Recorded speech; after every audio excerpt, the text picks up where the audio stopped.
We are live here in New York City at Microsoft's AI event.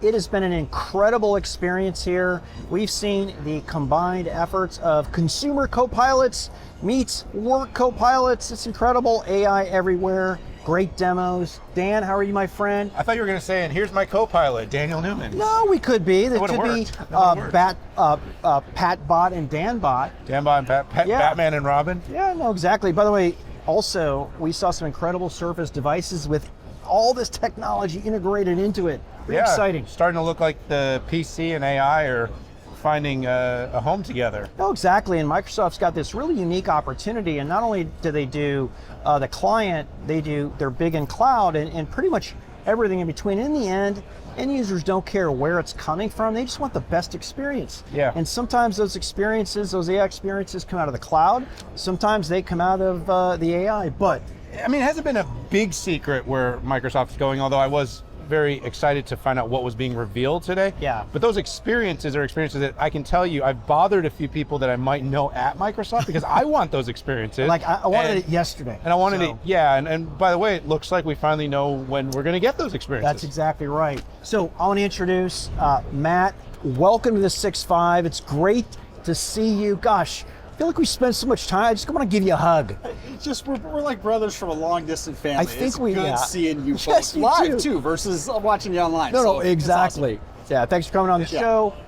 It is good to be live. You know, we haven't had a lot of Microsoft's, you know, your events have been more kind of these pop-ups, smaller, haven't gotten back to the big ignites yet. I'm you know, kind of excited, but Pat and I spend so much time on the road. Everyone's always like, do you love traveling? It's like, oh yeah, I can't wait to go to Vegas again. But New York's always a lot of fun. Well, when you got a lot to talk about, like we had a lot to talk about in an hour today, it's just good to be in person versus being over recording. So yeah, I am super pumped to be here with you guys for sure. Agree. Well, listen, a lot to talk about. So we need to boil the ocean here in about 15 minutes. So let's go with hey Matt, what was the coolest, most exciting standout moments for you here at the Microsoft AI event? Let me hit the recap, because there was a lot, right? Yeah. So we can boil that down in like 90 seconds kind of thing. But Satya came in and opened up and said, hey, you know, there's a new era of personal computing coming in. It's all being driven by AI, and Microsoft is bringing it to people at work, at home, everywhere in between. And I think our view, and you guys saw it, we've talked about, is like super unique in that way. Yeah. Of saying, hey, if you're going to use Copilot, right? And Copilot is basically your everyday AI companion, right? It runs through all of it. But you don't have to go to another brand. You don't have to learn something new. You just go to Windows 11. You go to Microsoft 365. You go to Bing or Edge. You go on a Surface device, and you're going to get those large language models with reasoning engines and chat interfaces. No, it's a single Copilot that you're going to get to be able to do creative things, productive things that connect you to the world around you and people you care about effortlessly. Microsoft is the only place that brings that. We're excited to share it today. Yeah, it is funny. In our analyst meetings, like, you know, trying to formulate the first and the only, and I got to tell you, Microsoft at scale to me is the only one that is combining the consumer element and the work element and doing it at scale. I mean, your technologies reach billions of people, and let's not forget, over the past 5 years, you found ways to integrate the data from the smartphone. That's right. Whether they're texts coming in, whether they're images that you've taken on your favorite phone that magically show up into Windows Photos. And when I look at how many years it took to get there, it's like you guys planned this or something. You know, so it's super cool. It's been like years of work compressed in like since January, all this stuff took off. So when you hit it, when I think about like 1 billion people over that are using Windows 11 every day. And when you look at like being able to access Copilot to turn on dark mode, to find other settings, to fire apps, to get information off of your phone, the texts, reason them, and then kick out an email on Outlook you can share with your friends. I mean, it's amazing. And that was just Windows. I mean, Microsoft 365, when you looked at what was coming in Copilot that we showed today as well, you can almost type whatever you want in the prompt, Yeah. misspell, Yeah. and amazing No, I saw stuff. that. I thought it was a mistake. Oh, it was on and it was purpose. like, no, this is intentional. It yeah. was totally great. It And was. Even bigger edge, like Yeah. never on the creative side, to be able to use DALL-E 3 tools and generate images like that. Yes. I was even blown with ClipChamp. I mean, taking a 60-minute demo and turning it into 30 seconds inside of a minute. Listen, awesome. I am not a big ClipChamp user, but I am going to go back in and use that 100%. Hey, I wanted to shift the conversation. As analysts, we get questions from everybody. Enterprises, people who, consumers, tech, governments, your ecosystem, right? For Windows, they ask me, well, how are they going to monetize this? Right? Like, is this some new strategy that Microsoft is doing? Hey, let's give all this free technology away that costs a ton of money, that takes a lot of GPU horsepower. Like, how do you explain that to people? Yeah, it's an interesting time in technology today because it's just going to create more value for people. And anytime you create more value for people or businesses, yeah, it comes back to The you. lifetime value. Yes. Yeah. Yes. And when I look at it is to say, hey, if people are saying, I'm on Windows 10, but I want to get to Windows 11 to get Copilot, Yeah. that's a nice step. Not only for Microsoft, but for all of our OEM partners too. It's a great thing. Yes. If I want to subscribe to Microsoft 365 and get Copilot along with that to get that Microsoft 365 chat benefits too, Right. that's another revenue stream coming in. If I'm using Bing and Edge in new ways now, that's even more. So, and I hate to talk revenue, it's just delight. People are using these things. They want to upgrade them more. They want to spend more time with them. That's what's going to get people using it. And using it means buying it. And buying it means referring it. So I think we're on a new edge of not only use cases and benefits, but from a financial perspective, we're in a great position as a company to do something great with AI today. Yeah, for sure. My experience is that Microsoft has been one of the winners of telling a monetization story to the market around AI. Yeah. Now again, it didn't all come straight away. It took a minute.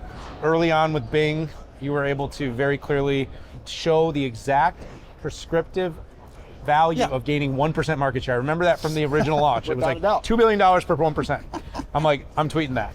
Best tweet of the day. And then, you tweetable numbers, I recently like it. did the Copilot, $30 Yes. or, and what I'm saying is then you can start doing the math. You're like, okay, well, this is how many licensed or enterprise users or consumers times that is the opportunity. That's right. And But you only can talk about that if there's value.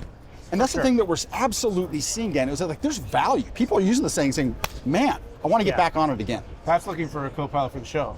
$30 a month, can fill my seat. Listen, What do you make? If we could do PatBot, DanBot, 65Bot, I'm like in. All right, So let's let's demarcate something else: consumers and enterprises. So you were very focused on that kind of left to right, consumer, enterprise. We talk a lot about the blurring lines. Are you seeing kind of differences in the use cases, the adoption rate? Like, talk a little bit about kind of how that. So it's funny, like the more things change, the more things remain the same. It's kind of how I'm seeing it. Is before I thought there were going to be these uniquely different experiences, and to be honest, they're really similar. Yeah. Like, I look at summarization, the tool right in Teams to basically say, hey, what happened in this meeting? Summarize it, and then you can kick out notes, so I don't have to take That's notes magic. anymore. Magic. It's magic. But Yeah. my wife keeps feeding me web articles to say, hey, we're going on a vacation. She's like, dude, read this thing, and I don't have time to read it, so I just have to summarize it, and I get the same benefit. Cliff notes. Yeah. It's old as new. And so I can say, instead of like, yeah, I read it, and obviously I haven't read it, yeah, I did read it, I just read the summary, and that's good enough to get by. So there's similarities that way I can see between work and home, and that's also a strength of this, of our unique position between both, is that once you get connected to seeing the benefit in one place, it's going to translate to the other. Creating an image at work to make your blog post look great is the same as creating an image at home for the party over the weekend. So those parallelisms, if you will, are just going to ring true as people use it more and more people are using it. yeah, I mean, all business people are consumers. Yeah. And a lot of consumers are business people. And it's funny, was the dawn of the PC started where people used a PC in work and they're like, I want that at home. Yeah. Right? And I see a huge opportunity for Microsoft to, 100% you're successful, super successful on the business side. You're successful on the consumer side, but you have a lot of growth as well. And I love what you said about, great experiences will pull people in, and I'm excited for you guys. Yeah. So great experiences. Did you guys get your hand on that Surface Laptop Studio? No, but there's one right there. I'm going to probably try to walk out with it. Yeah. He's bigger than me, so I can't stop I've you. been eyeballing it for the last few minutes here.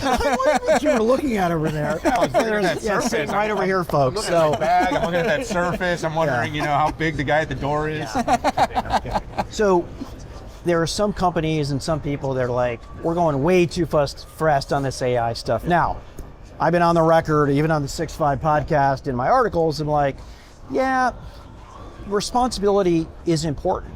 And I'm thinking Microsoft is a very responsible company. The downside for them is big. And then on the other side of my mouth, I'm like, maybe because the competitors are behind, right? Let's stoke the fire on this. Can you talk about what you're doing to minimize those risks? And by the way, I want to say with a caveat, anything that society has ever done that's been meaningful, there have been issues. But we've come together as a society and plugged those holes and made it better. I mean, Microsoft is a company that's built on trust. Enterprises trust us, customers trust us all. We've built that over time and have earned every bit of that. Yes. Responsibly. Yes. And we're taking that same approach. And you've seen us with a number of different agencies and a number of different things we've published to say, like any new technology, you said that, like any new technology, you need to be measured. You need to be responsible. You need to, and you need to try things and learn, to be honest too. You can't not put things into motion and learn from it. We've done all of that. So I look at the approach that we're taking, I look at the coverage we're getting, I look at the benefits we're delivering to customers, and we're doing what you would expect Microsoft to do with this technology, advance it in an appropriate, responsible way, and I'm proud to see us doing that across our estate right now in products. Yeah. And we saw in our analyst time with Satya, I actually asked him a question about the same thing. I think the company's doing a really good job. I mean, look, the partnership with OpenAI, they moved very quickly. You moved very quickly. There's going to be speed bumps. There's no way you're going to launch a product that's going to be this societally influential that's not going to raise a few eyebrows. And even Satya kind of acknowledged that, that the machine take over the world kind of thing, all the way down to just simple protecting people's data. But it's been a problem we've had forever. I mean, this is a problem we had before it was AI. We had problems with this with systems, with machine learning, databases, with search, with everything. So, Matt, I think the company's doing a really nice job. I want to congratulate you. Thank you very much for joining Patrick and I here on the 6.5. Very excited to see what Microsoft has next. Love it. I can't wait to see you again. I want to bring a bunch of the folks from Windows and Surface along to talk with you too. Thanks for the time, guys. Appreciate it. Thanks, appreciate that. Thank you. All right, everybody. Hit that subscribe button. Join us for all of the sessions here at the Microsoft AI event in New York City. Patrick, it's been a lot of fun, hasn't it? So much fun. We've been on the road all week, but I love being at events like this. I love product launches. I love talking with the executives. I love seeing great demos. I love touching amazing hardware, and I got all of it. You're all of it swoon. here. You are swoon. I am. I really love am. it. All right, everybody. We'll see you all very soon. Bye-bye now.